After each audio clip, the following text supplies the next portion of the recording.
Daniels dreamed. The cognitive borderland her thoughts inhabited was profound, yet such distinctions were of no interest to her. What mattered was that the content meant contentment. Something traced its way across her lips. It was slim, fleshy, and the pressure it exerted was slight, enough to alert her. Recognizing it, she smiled before opening her eyes. The usual slight downturn of her mouth was subsumed in a smile. A familiar face hovered above hers. She knew every pore, every crease, every line in it. There weren't many of the latter, but she wouldn't have minded had there been a few more. They would come with time, though. More than likely, she would be responsible for some of them, she knew. That was just reality. Real life. It was something she looked forward to, a bit of mutual countenance inscribing. Part of me in your face, part of you in mine. Living together, growing together, wife, husband, and eventually, children. Smooth visage and all, Jacob leaned a little closer and kissed her. "Morning," he said. "I moved the chimney." Information, but hardly news. With a groan, she smiled anew and tried to entomb herself under the pillows. Grinning, he pushed them aside. She blinked, her wide brown eyes gazing affectionately into his. They dominated a face that was girlish yet serious, framed by neatly clipped bangs that covered her forehead and a very slightly cleft chin. Though she had the aspect of someone who was often thinking of something else, she was very much alert to her surroundings. "Come on, sleepyhead, you have to see this." Holding a small cube, he rubbed one discolored side. A three-dimensional image sprang to life from within, expanding in front of them.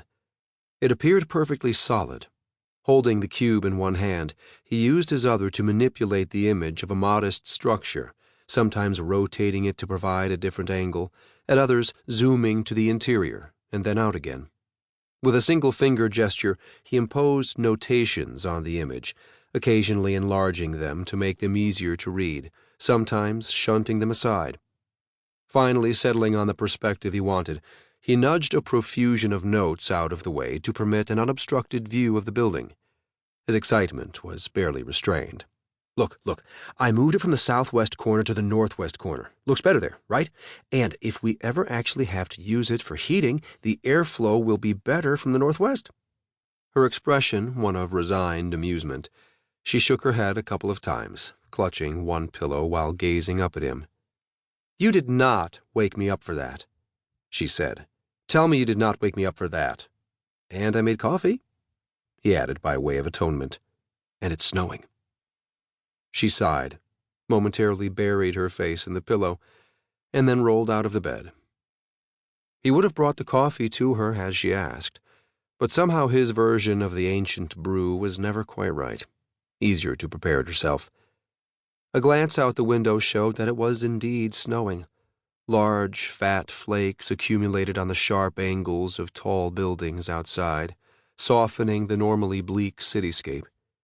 The metropolis was tired, spiritless, all but visibly sagging. Unable to avoid the weather, a few pedestrians slogged their way along the sidewalks, not talking, not looking up, not communicating with their neighbors. Their perceptible gloom matched that of the surrounding structures. In the weather, their lives, and their prospects, they took no joy. Coffee in hand, 2 creams, 2 sugars, she wandered back toward the bed. Having appropriated her place, Jacob was lying on his back tinkering with the module's projection. As his index finger traced, bits and pieces of the cabin projection responded. "This is gonna be our home. The chimney location's important." He frowned. Wait, maybe it was better on the other side after all. Without having a proper picture of the actual surroundings, it's hard to tell. Airflow's important, but so's aesthetics. Only gonna build this once, so I have to get everything right the first time. She didn't interrupt, just sipped her coffee and watched him. He was so in love with his log cabin, and she was so in love with him. She could have spoken, could have voiced an opinion, if only to indicate that she was listening and paying attention, but she didn't want to interrupt. Didn't want to break into his... To keep listening to this audiobook, I've left you a link in the description so you can do it, at no cost thanks to Audible's 30-day free trial.